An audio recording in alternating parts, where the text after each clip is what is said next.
This episode of the Beauty Industry Podcast was brought to you by the Aesthetic Bureau, 100% Australian owned, built on trust.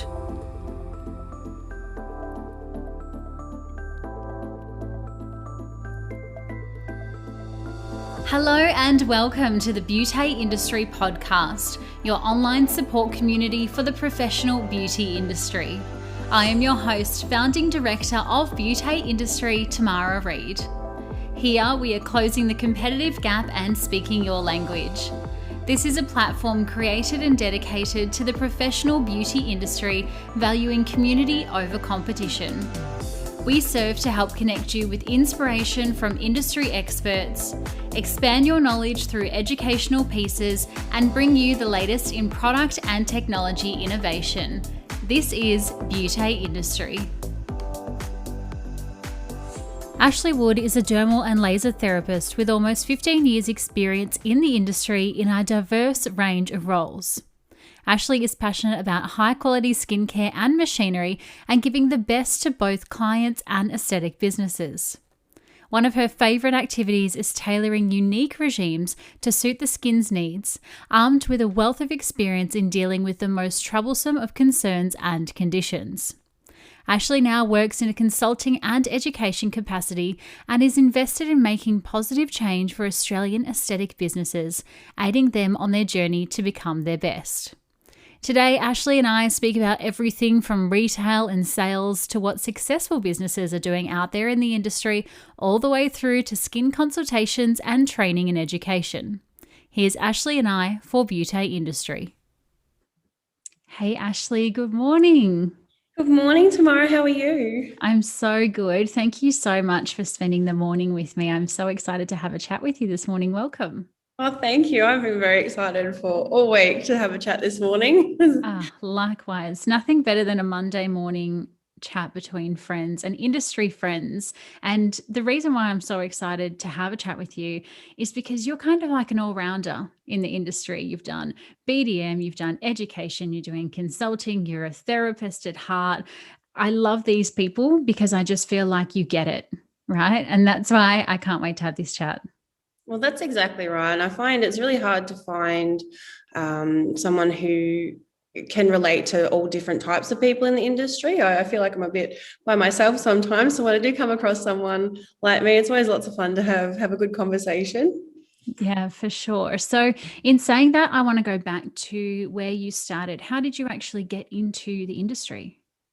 Well, it was actually years ago. I was 18. I was doing nursing and science and things at uni and worked in a medical centre. So they actually started a medical aesthetics section with the GPs, and I trained up to be a laser therapist and a skin therapist alongside the GPs there, and kind of just started from there with experience. Yeah, fantastic. And, just developed from that little clinic, which has been really fun. So good. And so from there you went into beauty school? No, everything I've done, I've learned on the floor, so to speak. So all via experience. I've obviously done different forms of education over the years and self-education as well, which I always find is very, very important. Self-motivation to learn is one of the pivotal factors in our industry. Even though now there's lots of courses and support, more so than say 10 to 14 years ago, but it is a key factor to keep yourself fresh and develop yourself and your skills. I just as everything I'd started to learn everything in one place, so I moved on to the next level.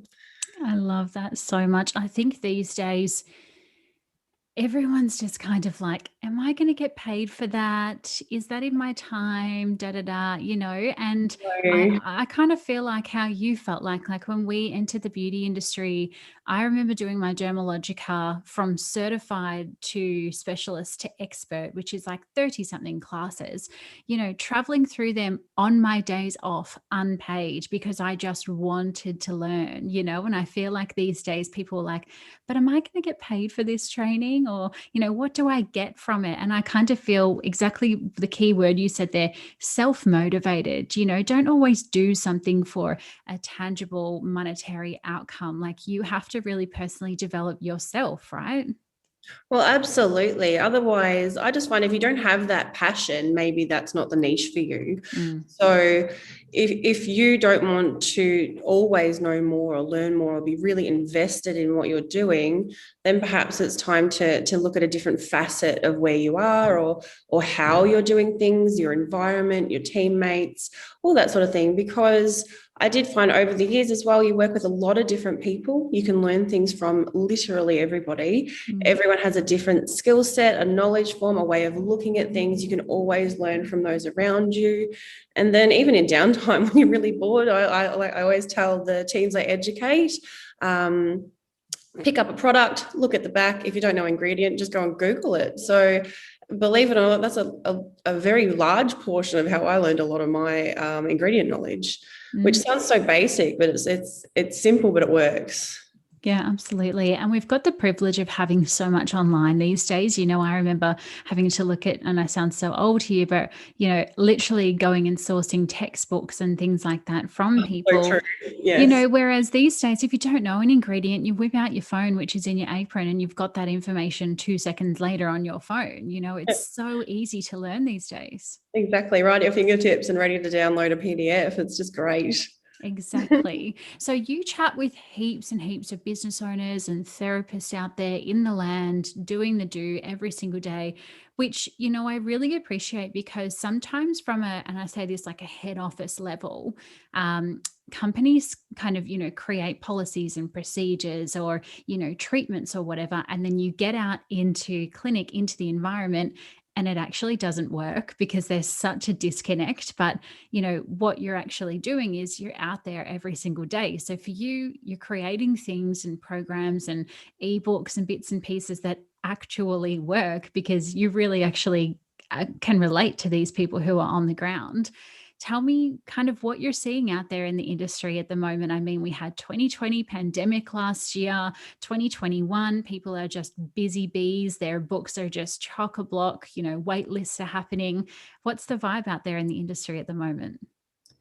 Well, I find it is a little bit up and down. People are still a bit nervous. There's a lot of Mm. trepidation out there, but it comes in waves. And then, the confidence comes back. Everything's fabulous.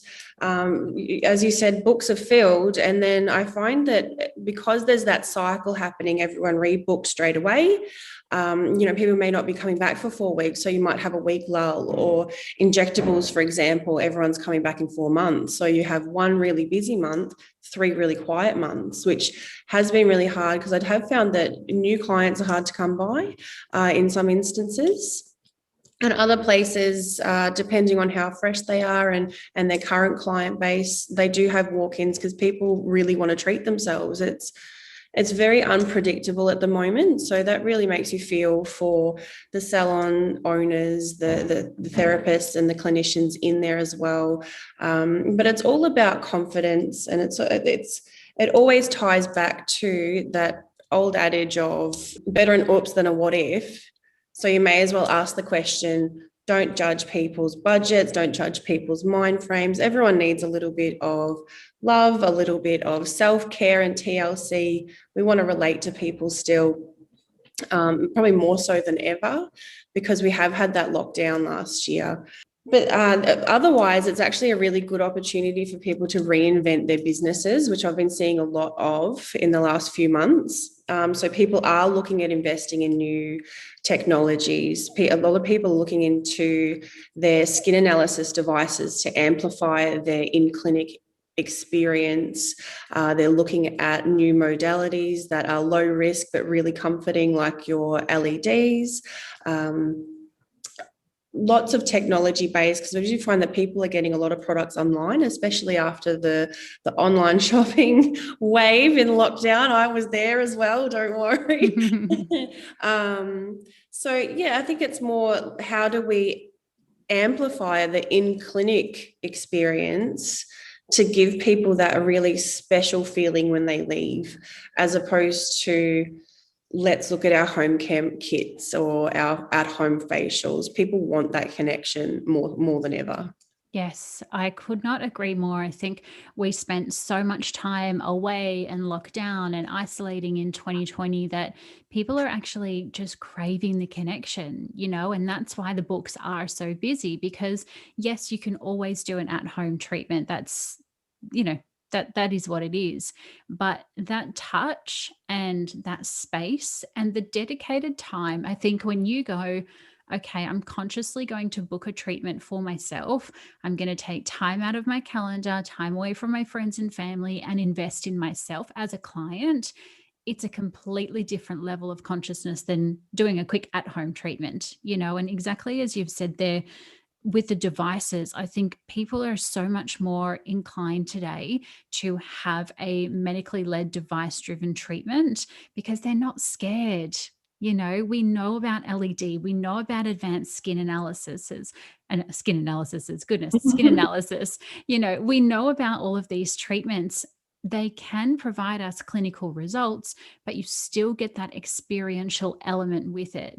And I want to ask you, successful salons, and when I say successful salons or successful businesses, like what are you seeing out there on the ground that these successful clinics are doing? And when I say successful, I guess the kind of metrics that I'm talking about are, they're smashing retail sales, they've got great rebooking and retention rates, they've got great team and culture environments, and good reviews as well. So how are these people getting those little boxes ticked off? I find a lot of it ties back to compassion for their clients at the moment. Everyone's had a really hard 12 to 18 months. So that the added benefit on top of what we usually focus on at the moment is compassion. Everyone has a bit of a short fuse, I find out there at the moment, which is completely understandable. And some people can hold it in a little bit easier than others, but everyone just needs that little bit of TLC, as I said before, and understanding. And then it also ties back to really just your credibility, your ability to adapt as well to changing circumstances, and the courage to chat to your client about exactly what they need. So you can give that added element to your treatment. So I do find that a lot of people, even though it is very clinical based, like you've got, for example, LED. LED is one of my favorite modalities because it has a clinical endpoint and a clinical results. It's very low risk. It's very, very safe, but it's also very, very comforting. So at the moment, I do find that is just skyrocketing at the moment in terms of people either adding them to their business or how do I amplify my LED sales, my LED add-ons. What they're doing as well, even in a clinical setting, is making that a much more comforting treatment. So I've had a lot of people create massage beds underneath their bed sheets, for example. You can get them pretty cheap. They're just mats that you put underneath your sheets or your towels or etc. Yes. They're actually really lovely.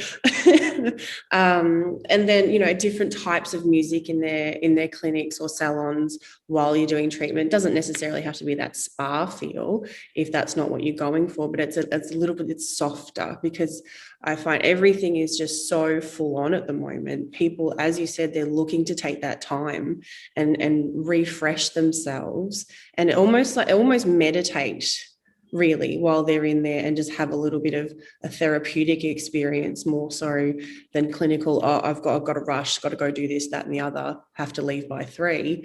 They want to take that time to really give that Zen feeling, which is important. And it's a slight deviation to what everybody's used to, I think. So we're so used to being, okay, time conscious, efficient, let's give the great results and a great treatment in the small amount of time. I do find that people are wanting longer treatments at the moment. So why not take advantage of that and focus on your add-on amplifiers? Yes, obsessed with all of this. I want to touch base on 3 things that you said there. Yeah. First thing is 2 words that you explained for successful business owners are compassion and adaptability. I don't think people in our industry have enough compassion for what the world has just gone through. We are Yeah. very giving, that goes without saying, but a lot of people are like, this person's canceling, this person's doing this Oh, person's doing okay. that. And I think we need to have some more compassion. People are still on really tight budgets, and people still have to move things. They've got to make their own financial situation work, or their own home life work. So I Mhm. think compassion is a big importance there. And also that adaptability, that notion to be flexible, and, shall I say it, to pivot, to be Yeah. and to be bendy, and to kind of, if that's not working, don't just keep on doing the same thing day in, day out and be rigid. Move around, be flexible, change up what you're doing. And I guess that leads into the second point that you touch base on there. Though you have a clinical treatment that is results based and outcome driven, it doesn't need to be fluoro lights and cold and stark and like a dental practice, which is scary as hell, right? Like, get the little massage bed, get a warmer, pop a blanket on, for goodness sake. Like, there are so many little things you can do to clinical treatments just to warm them up and just to make them that little bit more experiential based. And then I guess leading into the third point that I picked out there is, people want longer treatments. An hour goes by in the click of a fingers, maybe not for a therapist. Sometimes you're like watching the clock and we're like, that 5 minutes has taken the whole hour. But for a client, it's like an hour goes by so fast. So to utilize a piece of machinery like an LED, or, a skin needling, or whatever we've got that often sits in the corner of the treatment room and just collects dust, and the business owner's like, why did I buy that? Like, we actually need to have a plan in our head to go, okay, we've purchased this piece of machinery. How can we make that piece of machinery work for us? So is that an add-on to a 60-minute treatment, which makes it a 75-minute treatment? Is it an upgrade from a 90-minute treatment into, a 120-minute treatment? What does that look like? And I think you've got to be really savvy. And this comes back to that point of being flexible. If something's not working for you, change it. Or if you're seeing great results, keep going down that pathway. Do what works for your business. And I love that so much. It's such good advice. After the break, Ashleigh and I continue the conversation about amplifying your client experience. But first, a word from today's beauty partner. The Aesthetic Bureau is a TGA-listed Australian manufacturer of IPL and LED devices. Specialising in laser, IPL, LED and cryotechnology, the Aesthetic Bureau understand the need for more reliable and efficient non-invasive technology for the growing demand of uncomplicated treatment solutions. Grow your practice with results-driven Australian-made technology today. For more information, visit www.aestheticbureau.com.au or click through the show notes to check out their range of devices. Thank you so much to the team at the Aesthetic Bureau for making this episode possible. And now, back to Ashleigh. With what you said about everyone, like we do have a little bit of compassion fatigue. Absolutely. Our industry got hit really hard, like a few other industries as well. I've been thinking a lot about hospitality and travel and everything like that. They're still really reeling. At least we're open, we're functional, touch wood, for a little while. So I think that's, as you said, we just need to really remind ourselves that we are getting our feet back. Everything will be okay. It's all about that adaptability, that ability to pivot. And also, that's not saying that you need to give discounts either. It's just value add however you feel that works for your business. And, that could be a free treatment. It could be a free skin analysis. I have found a lot of people are very curious about digital skin analysis at the moment because it actually helps give a tangible trajectory to your client results. It helps you track them. It gives that added component to your consultation to really immerse your client in the journey with you. A lot of people over lockdown, they're stuck looking in the mirror at their own faces for so long with no makeup on. It's really made a lot of the client bases be very conscious of what they want and the outcomes they want in their skin. People are ready to invest. It's just a matter of making that enticing for people and for your clients, and really being able to gauge what kind of demographic do you have, and how to target that one, whether that's having another chat to your social media team, whether it's having a think about how you use emotive language in your marketing, or having a chat to your team and just see how do you communicate with clients? How are you finding the conversation going during your treatments? And how many conversions are you making from one treatment to another? So, and it's just building on what we already know. So one of my favorite things that I created myself is the 4 C's of selling. I'm really liking the C words today. So that you've got to have that credibility, which is more important now than ever. People have had a lot of time to research. People are generally more knowledgeable about treatments and more invested in having a say in the way that their professional treatments and their home care is curated to them. You've got to have that courage now more than ever, courage and conviction with your prescriptions, with your professional treatment plans, and with your conversations. If you don't have that conviction, people they're not going to feel safe in your hands. So you can be as educated as anyone on the planet. If you don't say and prescribe with courage and with conviction and really mean what you say quite boldly or bravely, I guess, those clients may go elsewhere because you haven't given them that assertive feeling of, okay, you know what you're doing. Creativity is another one. There's been a lot of shipping issues with getting stock in clinics at the moment, and over the last 12 months, there's shortages of different products.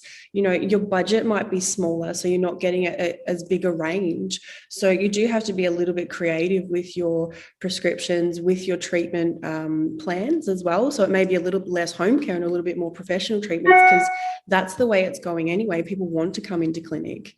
So you may have to, again, adapt the way that you normally filter out your consultation process and lean more towards a professional than a retail prerogative. And then clarity as well. You have to be really clear with your client of what you mean, what things are, how they work. If they leave feeling a little bit overwhelmed, a little bit confused, they're not going to use your products. They're not going to feel confident coming back into the clinic. All of these things. And then on top of that, you do need that understanding and compassion, which sounds like a big mantle for us to hold, but we're used to it in our industry. I think we can do anything. It's just a matter of taking a breath and having that confidence in ourselves to then impart that to our clients. Yeah, 100%. Because therapists are very empathetic, and so when they're in the treatment room with the client saying, I lost my job through COVID, I haven't got back on my feet yet, I need some downtime, da da da. A lot of the time, the therapist takes that on as a signal, as I'm not going to buy today from you, And for me, I kind of think, well, nobody said I'm not going to buy from you today. They are saying, okay, I lost my job during COVID. I'm having trouble getting back on my feet. But they're also saying, I'm here and I'm in the space and I've put aside some money and some time to sit here and have the treatment and to listen to you. So I think if a therapist came on through with those 2 points of compassion, look, I completely understand this might be out of your budget, but I just couldn't let you walk out the door with a face full of acne, as you've told me is your concern today. Would you mind if we had that little conversation about some products that could help? That's a great leadway into, actually getting your client on some home care and helping them move that concern, which is the reason why they're in here. Versus if you didn't have compassion, then you started saying, well, let me just tell you, this product is this and you have to take this, that retail prescription with compassion. I think you've really hit something magical there. Well, exactly right. And it ties back in with their education always. But one of the main things I really try and make known to new therapists or people that do struggle with retailing, education is obviously a big point, and educating your client. But the main point is never judge a client's budget.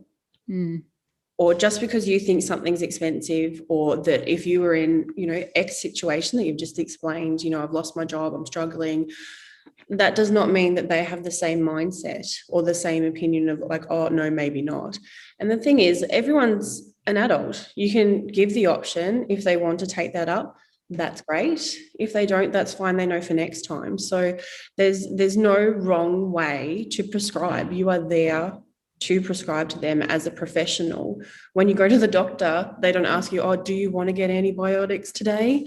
Yes. It's never going to happen. So the same thing, if someone does come in, they've got cystic acne, they're in a lot of trouble, they're in a lot of pain, they're already a little bit down, and then, they are in a bad situation, nothing better than helping them deal with that issue and help mitigate those factors causing something that's creating a lot of anxiety almost. Thank you. Sorry, I couldn't think of the word. I was just creating a lot of anxiety for that person, definitely. Or, we're already struggling to leave the house. We've been stuck inside for 12 months. Add that onto it from wearing masks for so long, everything like that. Everyone's confidence is through the floor sometimes. If you help bring some of that back, it's just magical. So never judge a client's budget, never judge what they're in there for. You're there to be a professional and prescribe what you believe is the right treatments, the right products. Doesn't matter what the price is secondary. If that is the appropriate product or the appropriate treatment for that client, that's what it is. You can always negotiate or you can always meet in the middle, but we always start at the most appropriate level for your client. I actually have written a guideline book about this. It's very, very small, but it's something that I've given to my clients for a number of years that's really just helped clarify. It's available as an ebook on the Aesthetic Bureau website at the moment. If you want to sign up, they email it to you. About how to retail. And you always start at the highest level. I call it level 4. So there's 4 levels. Level 4 is like your premium platinum tier. So that's everything that you need for a client. It's all of the treatment, professional treatment journey. It's your home care regime in full. This is what you need. And that's simple. So that's that conviction. This is what you need to treat what you want, to get the results that you want, to get that clinical endpoint and feel fabulous, or, to target the issue that you're wanting to treat. And then you can work down the tiers. That's not a problem, all the way down to level 1 and start with skin maintenance. That's absolutely fine. But your client still needs to know this is what you need. And then they can make the decision from there. So that's where you always start. Never start at the bottom. Your doctor's not going to say, oh, hey, how about you just drink orange juice and see if your chest infection goes away? And that's all well and good. You can have the orange juice or the vitamin C. That's not a problem. But you still need that level 4, which is the antibiotics or whatever else that needs to be prescribed to you. We're in the same capacity in a slightly different area. Absolutely. And I guess this is about therapists, again, coming back to what we were saying at the start of the conversation, it's self-motivation. It's going, okay, I am not prescribing products to clients. My clients aren't getting fantastic results, be that relaxation or results-based, whatever you're kind of in, spa, clinic, salon, whatever you're kind of in business terms. But it's about recognizing what's not working and then having that ability to self-motivate to find the solution. So I'll make sure I pop those, that guideline book in the show notes so people can just swipe up on their phones and click through and have that in their phones ready to go. You mentioned earlier that businesses are reinventing themselves, and I'm actually getting a lot of DMs about this at the moment. Tamara, I want to kind of change it up. I don't know if I should stock a new brand or if I should rebrand my business or if I should move away from doing salon nail treatments, if I should just go into skin.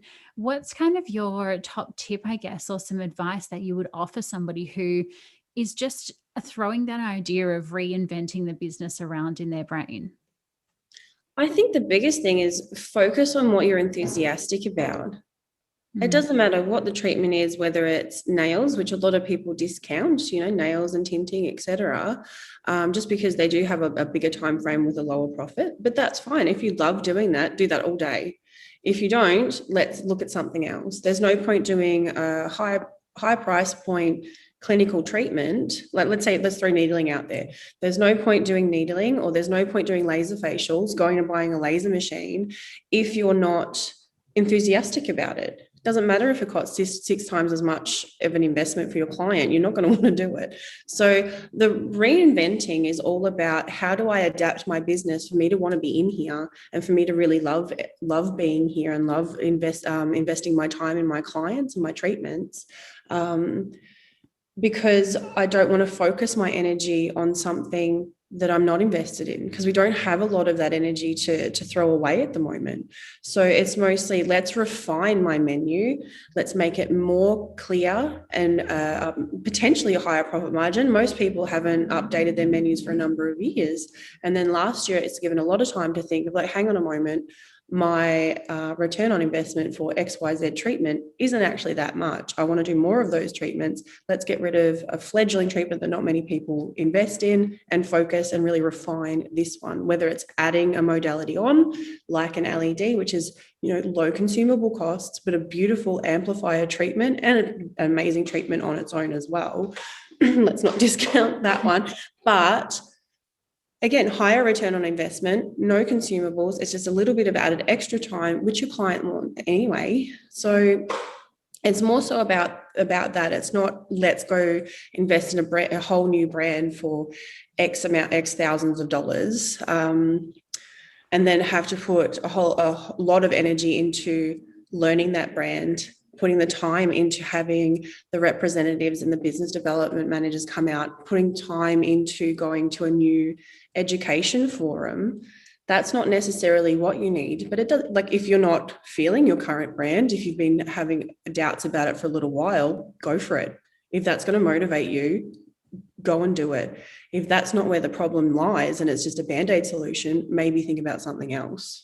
Yeah, such good points there. As you were speaking, I was thinking, oh, reinventing could be actually quite expensive. And that's if we do it right, let alone the pathway if we actually do a wrong reinvention. I think the more appropriate word there, as you mentioned, is just refining. So, we're not reinventing the wheel. A facial is a facial is a facial. Massage is a massage is a massage.